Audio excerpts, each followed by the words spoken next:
qu'est-ce qu'on peut faire pour signer des gens dans l'été? Et comment vous répondez à non mais là je vais partir en vacances, on verra ça en septembre. Comment on peut répondre à ça à votre avis? C'est trop bien, là c'est hyper calme, tout le monde part, on a le temps de parler ensemble tranquille. Bah ouais. Tu peux parler, d'accord, super, on peut parler. Là je te parle même pas des rendez-vous, je parle de comment tu pousses quelqu'un à prendre la décision de commencer à bosser avec toi, pour en tout cas à signer avec toi avant l'été. Ah, ça tombe bien, Là on est en juillet. On met ça en place tout de suite pour que dès la rentrée on puisse être opérationnel.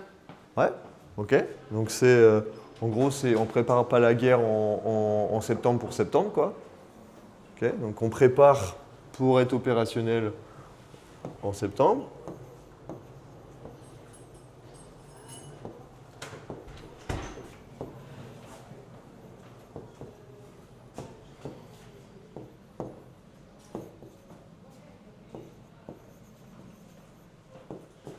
Désolé, j'écris mal. Ok, ça peut être ça. Ça peut être quoi d'autre?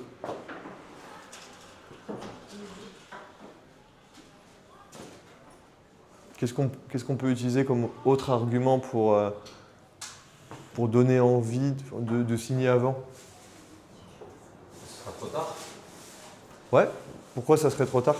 Là, c'est dans quel cadre? Parce que je suis arrivé, c'est un cadre d'une levée de fonds, En fait, peu importe. Voilà. La réalité, c'est que Ouais. Je dirais imposer le timing au sens tout de suite mettre dans le contexte le fait que le timing c'est celui-là. En gros, pourquoi c'est pas possible de faire autrement? En gros, c'est pourquoi ce timing-là, c'est celui-là. Ça veut dire quoi concrètement? Qu'est-ce qu'on peut utiliser comme levier? Tu vois, on parle du timing. C'est l'opportunité et que l'opportunité elle échoue ouais. En septembre. Quoi. Donc en gros, c'est un système de rareté, quoi. C'est FOMO, quoi. Exactement. C'est soit maintenant, soit jamais. Ok. Donc. Après, si tu bosses avec des grands groupes, ça peut être de dire, en général, ils ont un exercice budgétaire en septembre. Donc ça serait de bien caler la proposition avant l'exercice budgétaire.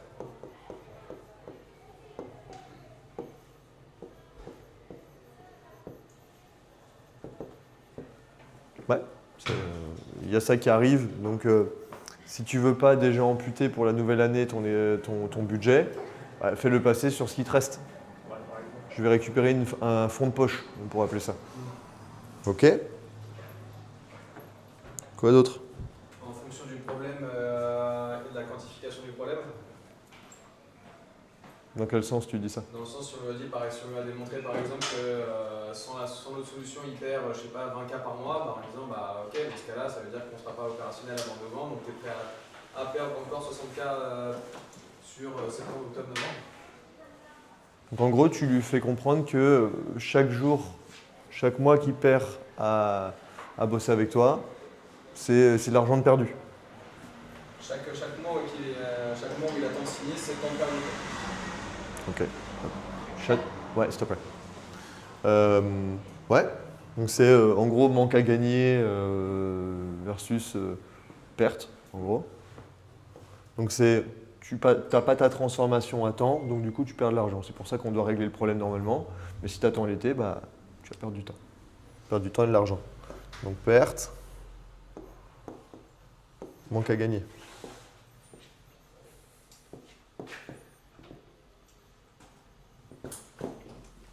Ouais. Qu'est-ce qu'on pourrait avoir d'autre? Et là, on rentre tout de suite. Je vous ai posé cette question-là parce que la suite, c'est de parler des offres. Qu'est-ce qu'on peut faire à votre offre pour faire comprendre que c'est maintenant? Une réduction, par exemple? Ok, réduction. Ouais, ou tu as une offre spécialisée pour l'été. Ouais. Donc ça reprend un peu le sujet du FOMO, mais qui est plutôt lié à votre offre. C'est vous qui créez le FOMO, non pas parce que factuellement il existe, mais parce que vous avez décidé de le créer. Ok. Quoi d'autre? On n'aura plus de place à comprendre plus tard. Ouais, donc c'est rupture de stock. Hein. C'est lié. En gros, c'est soit tu mens, c'est du bluff et tu crées le FOMO, soit il existe vraiment, effectivement. Comment on fait pour donner plus envie à quelqu'un de signer maintenant que dans 2 mois? Qu'est-ce qui va changer dans votre offre?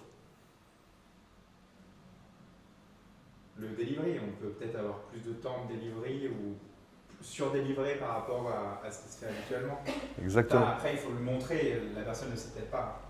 Exactement. Over-delivery. Bah écoute, là pour ce mois d'août, je passe aussi le message pour ceux qui le veulent, et ça c'est réel. Pour le mois d'août, tous ceux qui restent au mois d'août passeront en one-to-one avec moi. C'est-à-dire qu'on aura 2 sessions d'1h30, au lieu d'avoir un collectif, on aura 2 sessions d'1h30 dans lesquelles on va creuser tes sujets. Alors rajouter du coup. plutôt. Valeur perçue plus élevée. Oui, mais pour ça, il faut que ton client connaisse la valeur de base. Enfin, il faut qu'il ait un point d'appel, enfin, il faut qu'il comprenne ton offre du départ. Ouais, mais en fait, s'il a envie de bosser avec toi et qu'il te dit bah, on commence en septembre, c'est qu'il a compris qu'il voulait bosser avec toi. C'est juste qu'il dit c'est pas le bon timing. Donc comment toi, tu fais en sorte de dire bah, c'est le bon timing parce qu'en fait si tu le fais maintenant, voilà ce que tu vas gagner. Tu as ce petit bonus. Après, on peut jouer aussi sur l'expérience parce qu'on sait tout ce qui se passe à la rentrée. Et on sait tous qu'on va se faire défoncer à la rentrée. Et donc, ça ne sera pas parmi les priorités. Donc, il y a peut-être un travail à aller faire tout de suite dessus. Ouais, c'est préparer maintenant parce que moi, ouais, enfin, je veux dire, c'est le FOMO ça. C'est de dire, bah en fait, mec, à la rentrée, moi, je te garantis pas des dispos. Parce que moi, je vais me faire éclater à la rentrée. Là. Donc en fait, profitons du fait qu'on se bloque maintenant. Comme ça, moi, ça me permet de t'assurer d'avoir des créneaux pour toi en septembre. Donc on parle de la rupture de stock, c'est le FOMO. Mais donc du coup, ce qu'on sous-entend là, c'est comment on arrive à augmenter la valeur perçue d'une offre pour pouvoir inciter la personne, non pas à baisser son prix, parce que c'est une manière de donner envie, c'est une manière de créer le FOMO, mais est-ce que c'est vraiment la meilleure? Est-ce que baisser ses prix, c'est une bonne chose? Ça dépend de votre business. Hein. Il y a des business comme les SaaS pour lesquels ce n'est pas tellement un problème. Et quand on est une boîte de service, c'est là où ça devient un peu plus dur. Parce que là, on vend quand même son temps ou on vend le temps des autres. Mais dans tous les cas, le temps humain, il n'est pas scalable. Donc baisser son prix, c'est l'assurance de faire moins de marge. Je ne suis pas sûr que ça soit ça qui me fasse le plus kiffer. Dans toutes les actions que je peux mettre en place, ce n'est pas celle-là que je mettrai en priorité. Okay, enfin, il y a d'autres leviers qui sont meilleurs. Ok? Du coup, ça m'amène à poser la question, comment on fait pour augmenter la valeur perçue d'une offre? Je pense que c'est la suite logique. Est-ce que vous savez déjà à quoi est liée la valeur d'une offre? Comment on crée une offre? Enfin, comment on crée la valeur d'une offre? Qu'est-ce qui impacte la perception de valeur? Le problème du client par rapport à la quantification de son problème. Donc ton offre, c'est plutôt lié à la solution. Donc ce n'est pas le process en lui-même, c'est plutôt la promesse. Qu'est-ce qui va impacter positivement ou négativement? La promesse. En gros, là, typiquement, tu me dis, Léo, ok, j'ai compris, j'ai envie de bosser avec toi, maintenant, qu'est-ce que tu me proposes? Et à quel prix? Et en fait, bah, moi, mon job, ça va être de lui proposer quelque chose qu'il ne pourra pas refuser. Qu'est-ce qu'il ne pourra pas refuser? Quels sont les éléments qui vont influer sur la valeur d'une offre? Quand je dis la valeur, ce n'est pas son prix. Enfin, le prix est intrinsèquement relié à la valeur perçue. Mais ce que je veux savoir, c'est qu'est-ce qui va influer la valeur perçue de mon offre. Pour moi, il faut un truc clair, genre un truc méga clair. Donc, Répondre à mon problème. ouais, la clarté, je pense que c'est un bon moyen de faire percevoir la valeur. Mais ce n'est pas ça qui crée la valeur. Le bénéfice projeté par le client. Donc le résultat, excellent, ouais. Donc le résultat,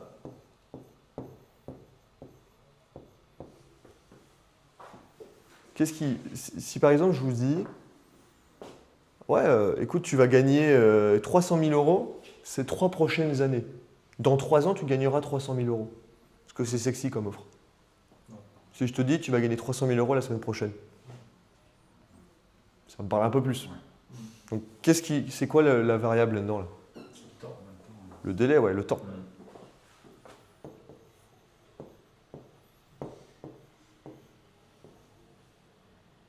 On va le refaire, c'était très moche. Donc le délai est important, et plus une offre est capable d'avoir des résultats importants sur un délai court, plus la valeur perçue est élevée. On est d'accord avec ça? Mais du coup, c'est quoi les contraintes? Qu'est-ce qui va faire que ça va faire baisser l'offre? Baisser la valeur de l'offre? Ça va être le temps que le client est obligé d'investir dans l'obtention du résultat. Donc l'effort. L'effort, ouais.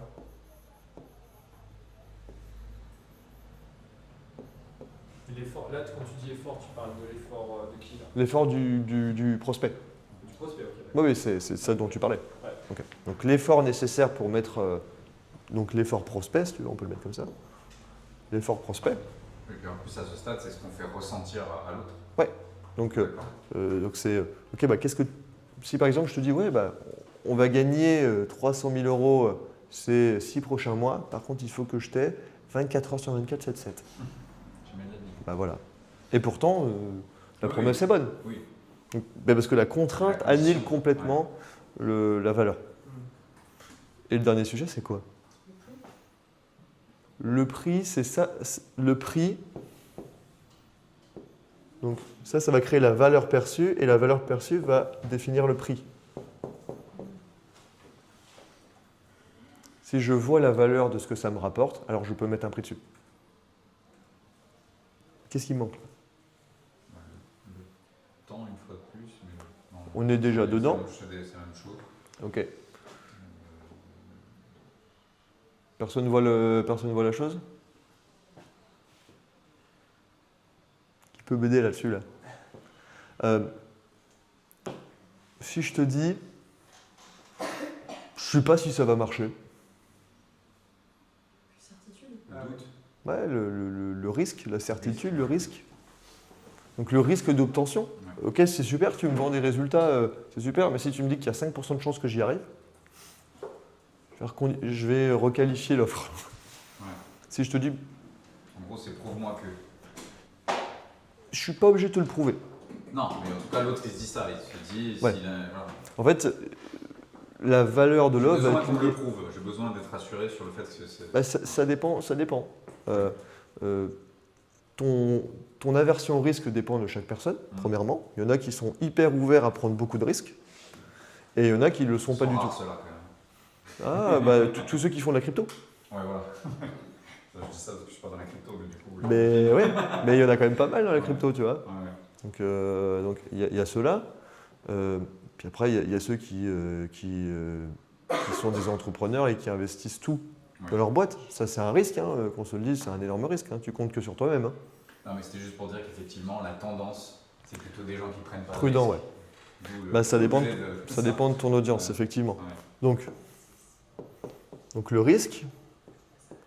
Et donc, typiquement, comment je fais? Donc là, on va voir ensemble comment on formule une offre qui est sexy, du coup. Maintenant qu'on a les 4 variables, on peut savoir à quel point ton offre, elle est sexy. Si par exemple, je te dis, bah, je te promets de gagner 1 million d'euros à partir de la semaine prochaine, t'as rien à faire, et je te garantis réussite ou remboursé, satisfait ou remboursé, qui signe pas? Personne, tout le monde signe sans le moindre doute. Tu me donnes le papier, je signe. Il n'y a pas de sujet. Pourquoi? Parce qu'en fait, toutes les conditions elles sont favorables. Je suis 100% sûr que je vais avoir un super résultat dans un délai super court avec peu d'efforts. Aucun effort pour le coup. Non, c'est pas qu'il est sûr, c'est que c'est sans risque. Bah, Non, mais sans risque au sens, il y a l'engagement. oui, mais j'ai rien à perdre. Voilà, c'est plutôt ça. Oui, mais je fais chier, mais pour moi, Mais c'est je suis une d'accord. différence, parce que Oui, mais t'as raison. l'assurance, ça n'existe jamais, quoi. Enfin, donc, aucune offre, on est sûr d'obtenir quelque chose. En fait, j'ai l'assurance que dans tous les cas, ça me coûtera zéro, que j'ai rien à faire et que dans le meilleur des cas, bah, j'ai plus à gagner qu'à perdre. C'est ça. Factuellement, tout le monde signe. Eh bien, ce que j'aimerais, ça peut être intéressant pour vous aussi, c'est que vous mettiez votre offre en parallèle de ça. Donc, c'est quoi le résultat que vous arrivez à faire obtenir à vos clients? Résultat, ça peut être gain de temps, gain d'argent, manque à gagner, économie, gain de confort. Je veux que vous me donniez un résultat dans un délai et que vous le mettiez en exergue par rapport aux contraintes que la personne en face de vous a. Et ça va vous permettre de comprendre si votre offre elle est sexy ou pas. Si vous leur demandez beaucoup pour un résultat peu élevé, même si j'ai un niveau de certitude élevé et que le délai est très court, ça ne m'intéresse pas. pourquoi, à votre avis, quand quelqu'un vous appelle pour vous dire « Écoutez, j'ai une super offre pour vous, je peux vous faire gagner 3,50 € sur votre forfait téléphonique, vous n'avez rien à faire, je m'occupe de tout ». Le simple fait de me faire gagner que 3,50 € me donne absolument pas envie de passer ne serait-ce que 10 minutes. Et pourtant, j'ai tout à gagner dans cette histoire. Il s'occupe de tout, j'ai juste 20 minutes à passer. Mais ça vaut pas le coup. 20 minutes de ma vie coûtent plus cher que le résultat. Et pourtant, factuellement, c'est intéressant de le faire. OK ? Donc, essayez là de remplir, soit sur votre calepin, soit sur votre téléphone, ces 4 variables et proposer une offre qui est sexy par rapport à ça. Donc, je te permets de régler ton problème technique, par exemple. En règle générale, un problème technique, si ce n'est pas réglé, ça coûte, je ne sais pas, entre temps et temps, j'en sais rien, ça à vous de voir, c'est en fonction de votre expertise. En combien de temps je suis capable de régler ce problème-là? Quel est mon taux de certitude sur le fait que je suis capable de régler ce problème-là? Et c'est quoi l'effort nécessaire en face? Qu'est-ce que mon client doit faire? Moi, dans mon cas, par exemple, je pourrais vous expliquer, le résultat, c'est on peut faire de vous la meilleure version de vous-même. On peut vraiment vous step up, vous permettre de signer des meilleurs deals, plus de deals, vous structurer et changer une partie de votre vie. Parce que si vous avez un business qui fonctionne super bien, en fait, votre style de vie évolue. Donc le résultat cherché, il est plutôt élevé. Il est plutôt impactant, dans le bon sens. Le délai, ça qui est difficile, c'est qu'il est, il est lié à votre effort. Plus vous mettrez d'efforts, plus le délai sera court. Par contre, moi je te dis, si tu suis ce que je te dis de faire, dans 3 mois, tu as fait bouger les choses. Si tu ne le fais pas, ça sera plus long, ça sera peut-être 6 mois. Donc on est sur un délai qui est relativement long. Par contre, l'effort nécessaire pour le faire, il est élevé. C'est difficile de faire ce qu'on fait, tu vois, de se rendre disponible tous les mercredis, d'appeler des gens qu'on ne connaît pas, se mettre dans une situation inconfortable. C'est difficile en termes d'effort, c'est pas agréable. Par contre, le risque, il est relativement nul si tu suis mes règles.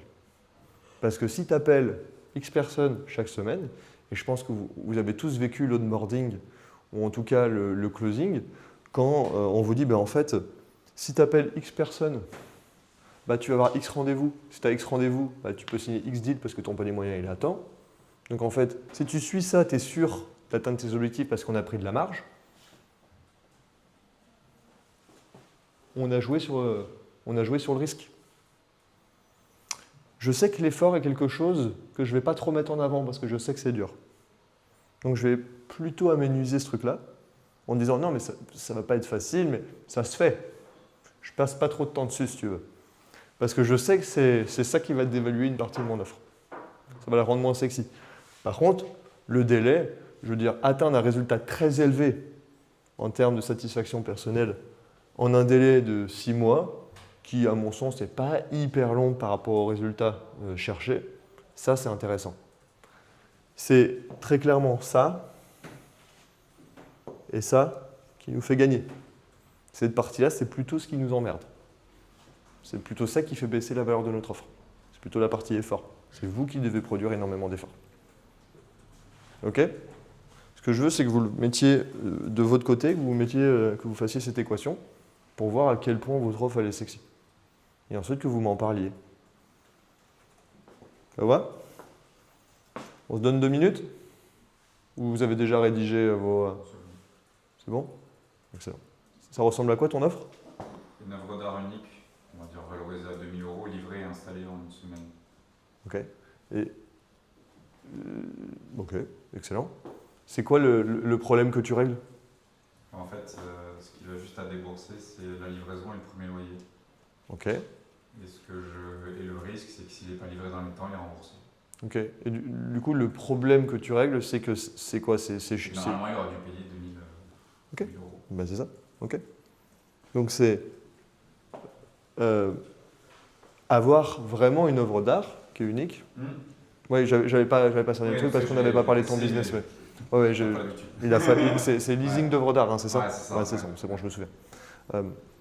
Donc ouais, Ah oui, œuvre ce que d'art. je n'ai pas précisé, c'est qu'en plus, l'effort, c'est qu'il fait ça en 2 minutes en se connectant et tout est automatisé. Enfin, voilà, je ne l'ai pas précisé. Pas besoin de spotter l'œuvre, Non. pas besoin de s'occuper de tout ça, Voilà. tu te charges de tout, Voilà. et le gars, Voilà. il n'a pas besoin de débourser je sais pas combien, il a la certitude que ça arrive, et puis il offre Et d'art. le risque, c'est que s'il n'est pas livré dans les temps, il est remboursé, quoi. Fine. Vous avez vu? Ça, c'est une offre hyper sexy. Mec, tu veux une œuvre d'art? T'en as une, tu n'es pas obligé de débourser la totalité, c'est du leasing. Elle arrive chez toi, je te la livre, je te l'installe, on n'en parle plus. Qu'est-ce que tu veux demander de plus? Tu veux une œuvre d'art, c'est le plus simple. Hyper sexy comme offre. Qui veut me présenter son offre là? Claudia? C'est un test. Ouais. Je te fais gagner 30% de plus sur tes paniers moyens en 4 mois, à raison d'une journée d'effort par semaine. Et le risque, question parce que de base on travaillait au succès.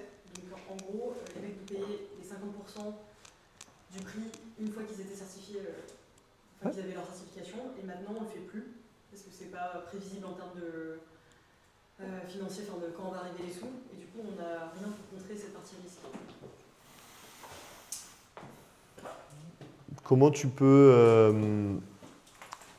peux impacter ça? Comment tu peux impacter le risque? Est-ce que c'est possible d'être refusé d'avoir la dormiso? Oui, mais nous on est là pendant tous les types de certification. Donc, est-ce que c'est déjà arrivé? Non. Ok. Je t'assure à 100% que tu vas obtenir ta dormiso qui va te faire gagner 45%. Avec 30% de chiffre d'affaires dans un délai de 4 mois. Ça fait pas marchand de tapis en fait? Non? En fait, moi j'ai l'habitude d'accompagner des gens qui travaillent avec des grands groupes, des entrepreneurs qui travaillent avec des grands groupes. Et ce que je vois, c'est que souvent on va passer à côté d'une partie du business parce qu'on n'a pas la norme ISO qui permet de travailler avec les grands groupes. Et en fait, moi ce que je permets de faire, c'est d'aider du coup des chefs d'entreprise à aller chercher ce manque à gagner de 30% par exemple, dans un délai de 4 mois parce que c'est 4 mois qu'il faut pour obtenir la norme ISO. Et moi je te donne la certitude que tu vas l'avoir parce que ça n'est jamais arrivé qu'un de mes clients la loupe. Ça peut être le risque, il peut être garanti par quelque chose de contractuel. Ouais, parfait. Il peut être garanti par quelque chose de contractuel, mais il peut être aussi garanti par la confiance mutuelle. Si vous regardez bien dans les devis qu'on a tous signés, rien n'est dit qu'on allait atteindre un objectif spécifique, on n'a aucune promesse de résultat. On a une promesse de moyens, de suivi, mais j'ai aucune promesse de résultat. On s'est donné confiance en se disant si on met ça en place, on va y arriver. Ok? Et l'effort, 1 jour par semaine, est-ce que c'est beaucoup? C'est pas beaucoup pour tes clients? C'est ok là. Pourquoi c'est ok? Parce que le résultat est dingue. Vous voyez? On peut jouer sur ces 4 variables, dans tous les sens. Qui d'autre veut me présenter son offre? Mario? Donc, l'offre de compta, ça permet d'éviter les amendes, d'avoir une compta à jour, comprendre les lois et surtout focus sur son travail. Donc ça, en gros, je suis d'accord avec toi, c'est intéressant. Ça, donc en gros, on va dire, c'est des solutions qui permettent de régler un problème général. Le problème général, c'est quoi? Être conforme Ouais. aux lois. Être conforme. Et donc quand tu es conforme, ou plutôt quand tu l'es pas, qu'est-ce qui se passe? Tu perds de l'argent. Bah, tu te fais exploser avec les amendes, les problèmes.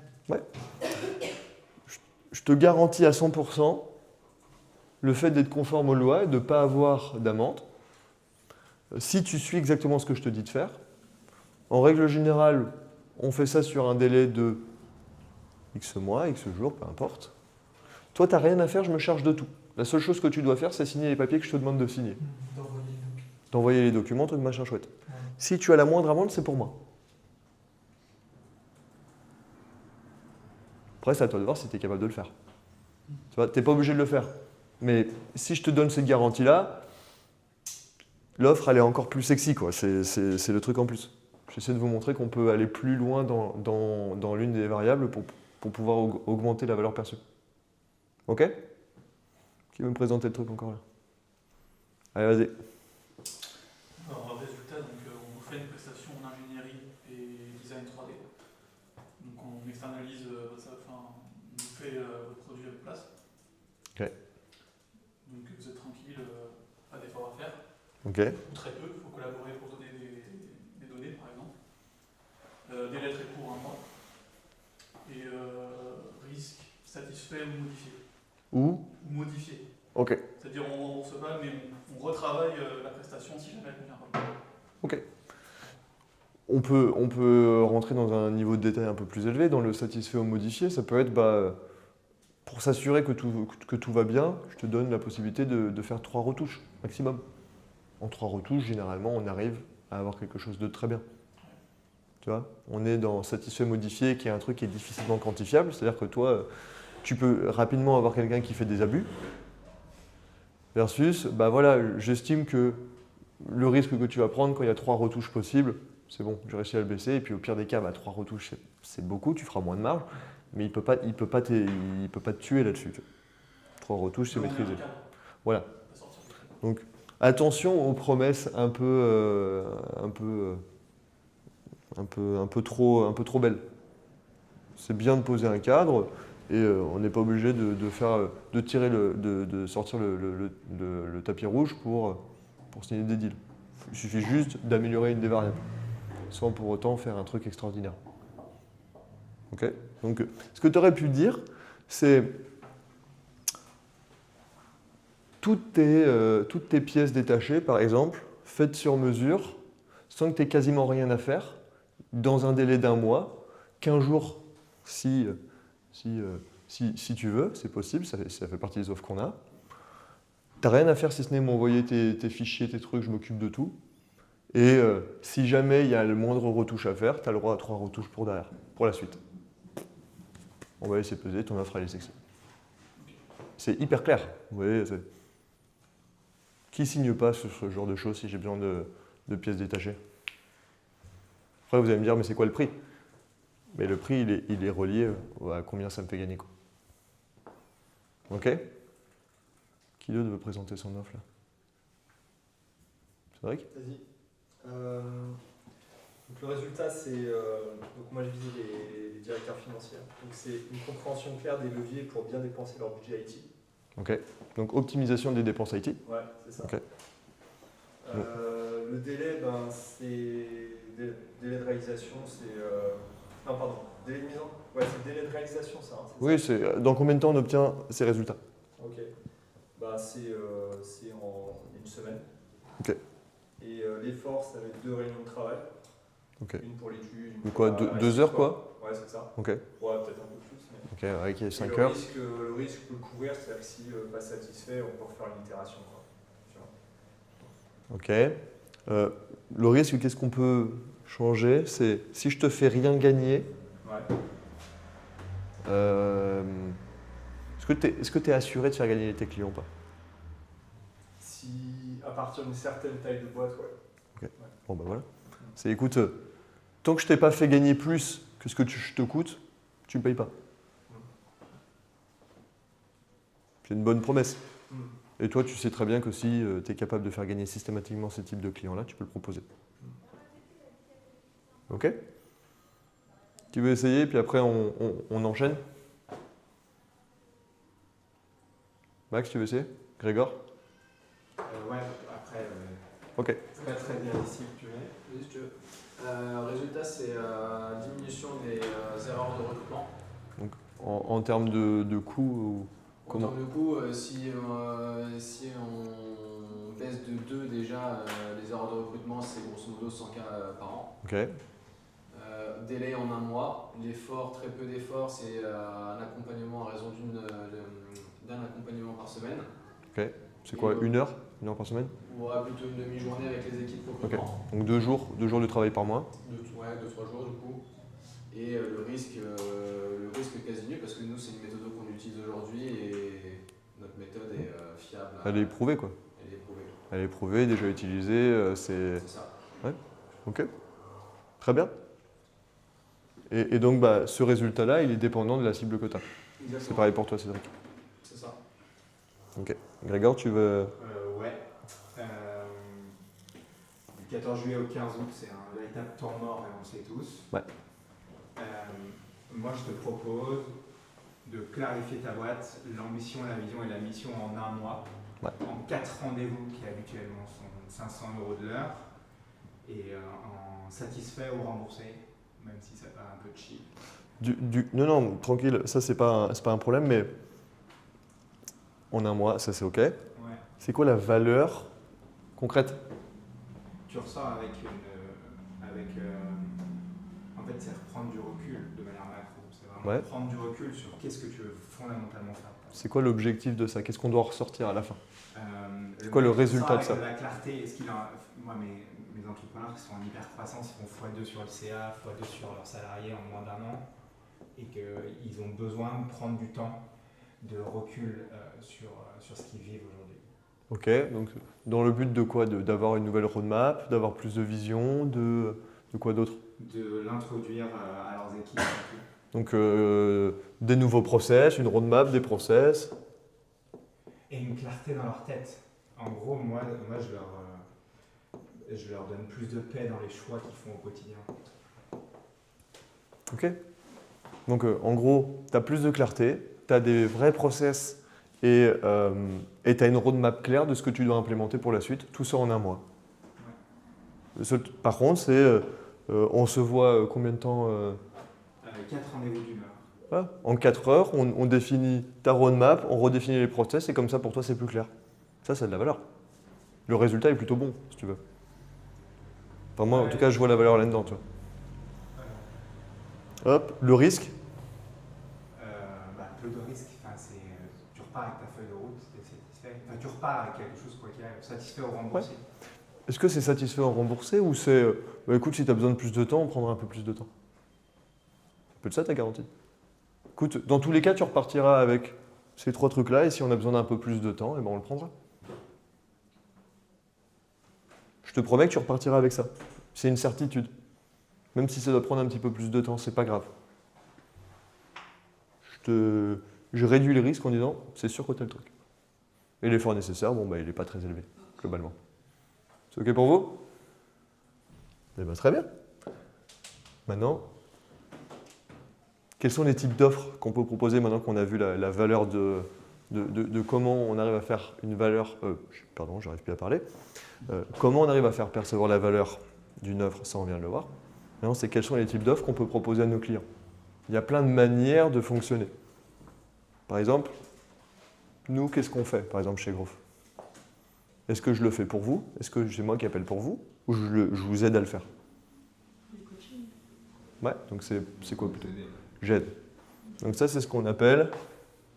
Comment on appelle ça? Vous savez ou pas? On appelle ça le done with you. Je le fais avec toi. Ça manquait les acronymes. Eh oui. C'est pour ça. Je le fais avec toi, je t'accompagne pour le faire, pour atteindre tes objectifs. Et donc, ça a quoi pour... C'est quoi l'objectif de faire du done with you? C'est que nous, à la fin, on maîtrise. Ça a une énorme valeur de faire du done with you. Et ça va impacter directement le résultat.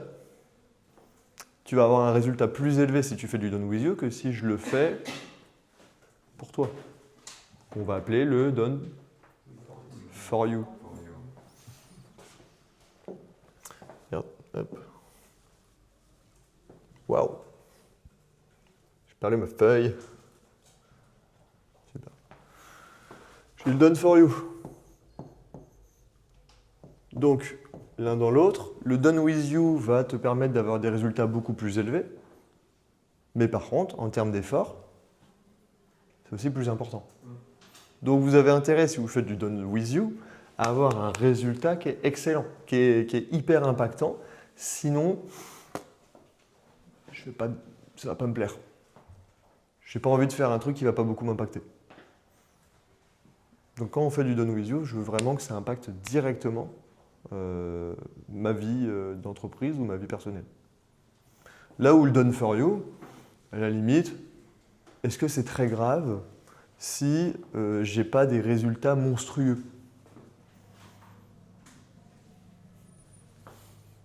C'est une transmission de valeur. Compte tenu de l'effort, très faible.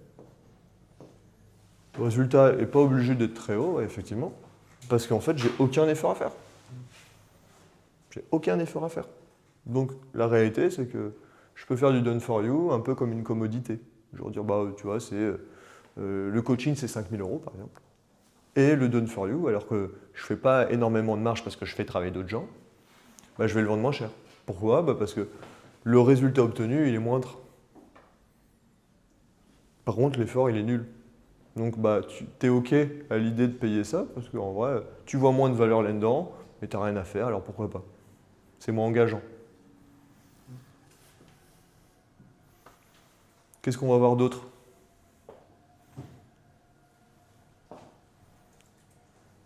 C'est quoi les autres manières de travailler avec quelqu'un, par exemple? Si je le fais pas avec toi, si je le fais pas... On parle que de prestation de service. Ouais, mais toi tu fais du service, par exemple. Oui, mais je ne vends pas le service. Enfin, c'est pas, le résultat, c'est pas le service. Non, toi tu vends le résultat, mais il y a une manière de le faire. Ouais. Toi c'est plutôt done for you. C'est une activité de service, mais done for you. Ouais. Toi c'est complètement done for you. Ouais, exactement. T'as rien à faire. C'est ça. Eh ben, on va voir qu'il y a d'autres manières, probablement, de proposer ce service. Qu'est-ce qu'il pourrait y avoir d'autre comme manière de délivrer du service? Qu'est-ce qui se passe quand j'achète une formation en ligne? C'est un mix des deux, parce qu'on t'apprend à faire des trucs. Est-ce que c'est vraiment moi qui t'apprends à le faire? C'est do it yourself. Ouais. Do it yourself. Fais-le toi. Ouais. Tu veux pas te faire former? Tu veux pas que je le fasse pour toi? Bah fais-le toi-même. C'est moins cher. C'est beaucoup moins cher. Pourquoi c'est moins cher à votre avis? Parce qu'il n'y a pas Il n'y a pas de temps d'homme, là. Ouais. Il y a pas de Enfin, le temps est déjà consommé en fait. Bah ouais, il y a moins de valeur là-dedans en fait. Il y a C'est comme une œuvre répliquée versus une œuvre unique. Exactement. Tu vois, on s'y retrouve finalement, Ouais. on voit les choses. Ça va Sam? Donc ouais, j'ai moins de valeur là-dedans parce qu'en fait j'ai pas un humain en face de moi. J'ai aucune certitude que ça marche parce qu'il n'y a personne qui me botte le cul pour appliquer ce que j'apprends. En termes de délai, bah, ça va juste dépendre de moi parce que j'en ai aucune idée de... En fait, vu que j'ai aucune certitude sur est-ce que je vais réussir à suivre la formation, donc j'ai aucune certitude sur le résultat, donc j'ai aucune certitude sur le délai pour avoir le résultat. Donc en fait, j'ai tous les efforts du monde. Il n'y a personne d'autre qui va m'aider pour le faire. C'est pour ça que c'est moins cher. Il y a forcément 500 000 personnes qui ont la même chose et qui du coup partent un peu du même pied d'égalité. Ouais, et ça, à la limite, on s'en fout. Je pense que la seule personne avec qui tu dois te comparer, c'est le toi d'hier. Oui, voilà. Oui. Mais non, en plus, ce que je veux dire, c'est que du coup, il n'y a pas de. Enfin, ce que je veux dire par là, c'est que Il y a aucune... la valeur ajoutée, elle est quasi nulle parce qu'en fait, Bah, factuellement, si je te donne une formation qui te permet de gagner des dizaines de milliers d'euros. Ouais, mais si ce que je veux dire, c'est que mon cerveau se dit que s'il y a 500 000 personnes qui ont la même formation, ça m'étonnerait que je gagne. Ok, et si je suis pas visible? Je suis absolument pas visible. Et j'ai vendu la formation à 50 personnes. Alors dans ce cas-là, je dirais que du coup, elle n'a pas fait ses preuves, donc j'ai pas confiance. Je ne peux pas acheter sans avoir essayé. Ouais, donc c'est plutôt une logique de confiance, mais si tu devais l'acheter quand même. Tu vois, il n'y aurait pas ce truc de il y a 500 000 personnes qui l'ont. Et de l'autre côté. Le coup soit ridicule. Mais du coup, voilà. C'est parce que du coup, le do-it-yourself, c'est quelque chose qui crée peu de valeur perçue, ce qui fait que le prix est bas généralement. Là où par exemple un coaching, ça va valoir 5 000 € par mois, en tout cas ici. Une formation, ça vaut 990 € à vie. Vous voyez le différentiel? Et ça, c'est uniquement lié au fait que la valeur perçue, elle est naze. Par contre, il faut faire du volume. Donc la stratégie d'acquisition qu'on va devoir mettre en place n'a rien à voir avec celle de faire du coaching à 5 000 €. Ok? Qu'est-ce qu'on peut faire d'autre? Et je pense que c'est là où il y a peut-être un truc à aller creuser chez toi. Qu'est-ce qu'on pourrait avoir d'autre? Vous ne voyez pas? Vous battez pas, hein? Événementialiser le truc. Ça, c'est le business model. Ouais. On verra ça un petit peu après, mais qu'est-ce qu'on peut faire d'autre? Qu'est-ce qui se passe si je propose de le faire avec toi, mais je te mets aussi quelqu'un qui va le faire à côté de toi? Okay. Comment on pourrait appeler ça? On appelle ça un hybride. Je fais une partie avec toi et je fais aussi une partie pour toi. Donc par exemple, dans ton cas, on va pouvoir prendre ton exemple. Ok, c'est bien, c'est super, tu veux des œuvres d'art. Ce que je vais faire, c'est que moi je vais venir chez toi, je vais regarder tes bureaux et je vais te dire quelles sont les œuvres d'art que tu vas devoir acheter, qui vont être le plus adaptées pour tes bureaux. Je te donne du conseil, je le fais avec toi. Je te mets à disposition quelqu'un qui vient les installer chez toi. Hybride, je le fais avec toi et je le fais pour toi. Valeur perçue, plus élevée. Pourquoi ? Le résultat, il sera probablement meilleur, parce que c'est mes conseils. L'effort, il sera probablement plus bas, parce que tu n'as pas besoin de prendre la décision toi-même, ce n'est pas ton expertise. Le risque que ça soit naze, il est réduit par le fait que justement c'est ton expertise qui l'apporte, et par le fait que je t'assure que tout va être nickel, satisfait, remboursé, tout ce que tu veux en termes de qualité de service. Et le délai, c'est lié au done for you, c'est comme d'habitude, on te le fait en une semaine. Mais ça, tu l'énonces ou pas? Parce que moi, je reprends l'offre que j'expliquais là Ouais. tout à l'heure. Moi, par exemple, je sais très bien que quand je vais délivrer, je vais lui passer des outils, par exemple, que j'utilise avec des champions olympiques. Donc, tu vois, en fait, je le sais que je vais aller pousser ce truc-là, mais est-ce que tu le mets là? Est-ce que tu le mets là-dedans? Parce que moi, par exemple, j'ai une page, j'ai un Notion avec 120 outils derrière. Et donc, sur ces 120 outils, tu vois, c'était vraiment des trucs que j'utilise soit moi au quotidien, soit avec mes entrepreneurs, ou soit avec mes sportifs. En fait, tu vois, est-ce que tu le dis ou pas? Ouais, complètement. Parce que moi, ça fait partie du sur-delivery, en fait. Ouais, en fait, regarde. Sa feuille de route en tant que telle, mais je sais que derrière, mon delivery, il va se faire sur tout le travail qu'on va faire autour, quoi. Je suis complètement d'accord. Putain, je l'ai bien mais ma question, elle est, tu l'énonces à quel moment, tu vois? Est-ce que tu l'énonces dans l'offre que tu as exprimée tout à l'heure, qu'on a exprimée tout à l'heure? Oui, tout à fait. Le but, c'est de faire augmenter la valeur perçue. Donc justement, on va voir comment on fait. Ok, ce qu'on va faire, c'est que là, on va se poser ensemble, on va travailler sur tel sujet. Voilà ce que tu vas obtenir. Donc on représente la même offre. Et en plus, tu vas avoir tout un tas de ressources dans lesquelles toi, tu vas pouvoir bosser. Donc je te mets de la ressource DIY pour pouvoir aller plus loin de ton côté. Par contre, si tu veux, je propose un autre truc, c'est que, à défaut de le faire avec toi, je peux le faire pour toi. Je peux te mettre quelqu'un à disposition qui, lui, va mettre en place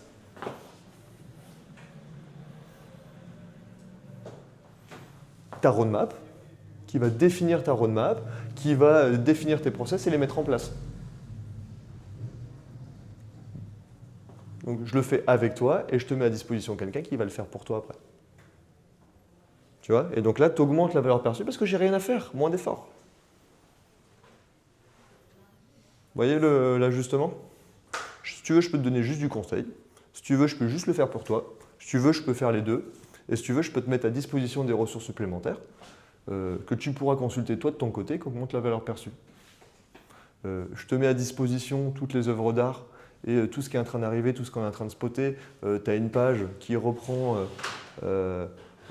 toutes les œuvres d'art qui sont en train de paraître, les tendances, les trucs, les chouettes, ce qui te permet, toi, d'avoir une vision un peu plus claire de ce que tu devrais mettre. Je te mets un catalogue inspirationnel qui te permet de savoir dans quel cadre c'est intéressant d'avoir ce type d'œuvre, etc., etc. Ça peut être du do-it-yourself, où je vais faire mes propres recherches de mon côté, je t'aide à le faire, ou alors je le fais pour toi. Et donc j'augmente la valeur perçue en rajoutant du service complémentaire, ce qu'on appelle des add-ons. Enfin, on utilise ce terme pour les SaaS, mais la réalité, c'est qu'on peut aussi le dire. Ok? Juste une question dans le call sales. Souvent, les clients ils veulent savoir plus, résoudre un problème qui peut être du coup juridique, etc., légal. À quel moment tu leur dis cela, c'est stop, c'est après signature? Comment tu les tisses suffisamment? Comment tu leur donnes assez? Parce que ça peut durer très longtemps en fait. Ouais, on va voir ça juste ça. Est-ce que vous vous rappelez du process de vente? Oh la vache. C'est filmé, d'accord? Donc vous devez me dire oui, s'il vous plaît. Non, alors ça c'est plutôt la prise de rendez-vous. C'est plutôt pour la prise de rendez-vous. Qui se rappelle des 4 étapes du process de vente pour ceux qui sont là depuis longtemps? Je vous jure, si vous ne me les donnez pas, ça ne va pas se passer comme ça. C'est quoi ici? Qu'est-ce qu'on met? Qu'est-ce qu'on met ici? Ouais, exact. Merci Baptiste. Tu me sauves. Ok. Ici.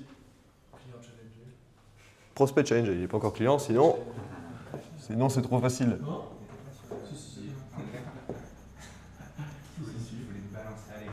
Le prospect challengé, désolé j'écris mal, mais en tout cas on l'a compris. Qu'est-ce qui se passe après? Aïe aïe aïe, non, non, non. Ah, c'est pas mal, c'est pas mal. C'est pas ça, mais c'est pas mal. On n'est pas loin, on est dans cette logique-là. J'entends rien? De toute façon, sinon je vais faire des interrogations. Là. Pour ceux qui n'ont pas les informations, je vous invite à regarder directement dans votre Notion. Vous avez un onglet ressources dans lequel vous avez votre process de vente. Et comme on est des superbes coachs, nous avons mis à disposition un fond d'écran qui permet de se rappeler du process de vente à tout moment, d'accord? Je vous laisse le faire, le paramétrer. Vous avez tout dans les onglets ressources de votre dossier Notion, d'accord? Donc, je prends rendez-vous, c'est super, c'est top. Je t'en prie. Le gars, je lui dis, mec, il faut vraiment que tu te rendes compte que tu as un problème qui te coûte très très cher. Écoute Léo, j'ai compris, je vais régler le problème. Je lui ai fait prendre conscience, excusez-moi les gars, je lui ai fait prendre conscience qu'il fallait faire bouger les choses. Ça y est, il va le faire. Maintenant, la question c'est de savoir comment il va le faire. Comment on le fait ensemble? Déjà, est-ce qu'on le fait ensemble? Dans combien de temps? Auprès de qui je dois discuter pour m'assurer qu'on le fasse vraiment? Une fois qu'on s'est dit, c'est bon, je sais combien je suis prêt à mettre, je sais quand est-ce que je vais le faire, je sais que mes associés ils sont OK, je suis chaud à le faire et je sais comment on le fait. Donc toutes les contraintes qui vont avec le fait de travailler avec lui, je considère que le projet est qualifié. Le projet qualifié. Et on ne parle plus de prospect parce que là on a parlé du projet. Qu'est-ce qu'on peut faire avec ce prospect?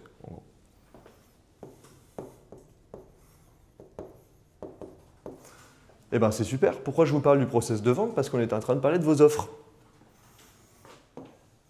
Et une offre c'est quoi?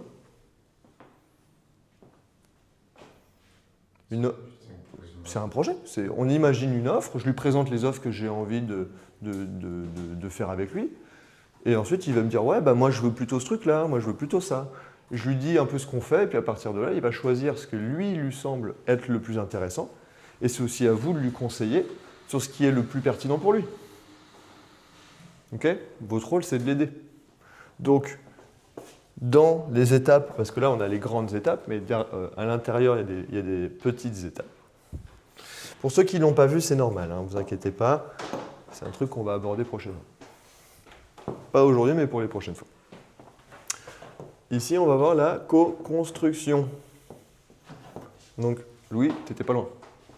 Tu étais à une étape. La co-construction de l'offre. Décidément, hop. Donc, réponse à ta question, Mario.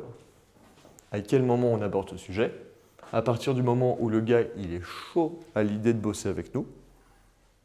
Il m'a dit, Léo, ok, j'ai compris, j'ai un problème qui me coûte cher, je suis prêt à le régler. Je suis prêt à le régler avec toi. Je suis la personne qui prend la décision. Comment on fonctionne? Ah bah ça tombe bien parce qu'en fait, j'ai plusieurs offres. J'ai une offre où en fait, tu t'occupes de rien. J'ai une offre où on le fait ensemble. J'ai une offre où tu le fais tout toi-même. Qu'est-ce qui te parle le plus? S'il n'y a qu'une offre, une seule, et le gars il veut toujours poser la question, ouais, c'est quoi la loi de la TVA, c'est quoi ceci, cela. Ouais. Et de toute façon l'offre, il y en a qu'une, pour Regarde. son niveau à lui. Pourquoi il n'y a qu'une offre pour son niveau à lui? Pourquoi c'est comme ça? On ne peut pas lui proposer deux offres? Pourquoi on ne pourrait pas lui proposer deux offres? Un truc un peu premium et un truc un peu moins premium? Bah ouais. Tu vois, bah écoute, moi j'ai deux types d'offres. J'en ai une où en fait, je te fais juste les choses, on se parle pas, mais t'inquiète pas, le boulot il est fait. T'as rien à faire, t'as pas besoin de me parler, j'ai pas besoin de te parler. Tu reçois ton bilan dans les temps. Nickel. Ou alors, il y en a une où je t'appelle tous les mois, on fait un point, puis je t'apporte du conseil sur comment tu peux optimiser ta trésorerie, comment on peut faire de l'investissement, les produits financiers qui existent, etc., etc. Deux types d'offres. Une où je te le fais pour toi et je te conseille. Une où juste je te conseille mais je ne m'occupe pas de tes comptes. Et une où je fais les deux. Tu as 3 offres pour la même personne alors. Et on peut faire ça pour toutes les strates en fait, de clients. Vous avez vu? On passe d'une offre à 3 offres. Et lui, il prend ce qu'il veut. Et dans tous les cas, on est gagnant. Parce que le pricing que vous mettez, et c'est là que c'est intéressant, on parlait tout à l'heure des offres, la valeur perçue définit le prix. Donc, si toi, ça te coûte quasiment rien à faire, c'est-à-dire une offre de formation, évidemment que ça ne va pas être très cher. Parce que lui, il ne va pas être prêt à te payer très cher. Mais toi, tu t'en fous de ne pas le vendre cher parce que tu peux le scale. Donc on s'en fout. Je peux même le vendre 200 € si je veux. Après, c'est juste un positionnement marketing. Si j'ai envie d'être premium, je vais plutôt genre le vendre 2000 balles. Et puis en fait, c'est pas grave, c'est juste pour mon positionnement et de dire, en fait, je suis un formateur premium et si tu veux bosser avec moi, faire du coaching, c'est 10 000 € la session. Et en fait, ça te permet d'assumer ce positionnement-là. Mais la valeur perçue, elle est liée aussi à votre capacité à délivrer.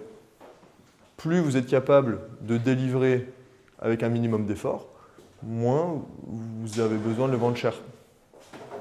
Et donc, deuxième atelier, et là je vais vous faire un peu plus réfléchir que sur la première fois, ça va être de définir vos prix planchers. Qu'est-ce que c'est un prix plancher? C'est le prix sur lequel je ne suis pas prêt à bosser. Ça ne veut pas dire le break-even, ça ne veut pas dire là où je suis rentable. Si je te dis, tu me payes 100 €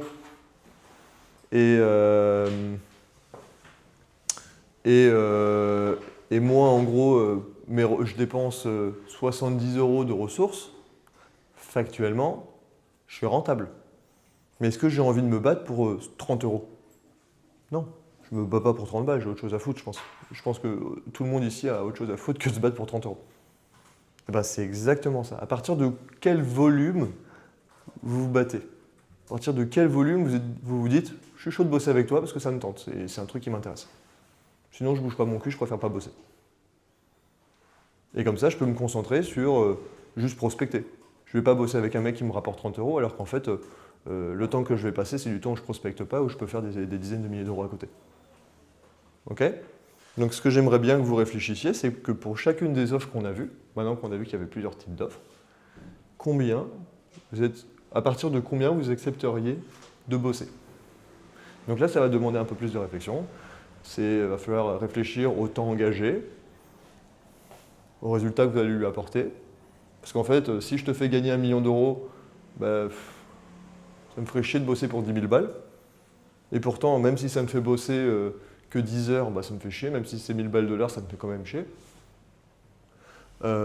Si je dois bosser pendant 8 mois et que je dois passer beaucoup de temps, combien je suis prêt à facturer pour pouvoir me dire je suis chaud de me lancer dans une aventure à 7 mois. Si lui, il n'a pas d'effort, ça veut dire que moi, j'en ai beaucoup. C'est ça que je veux que vous mettiez en exergue.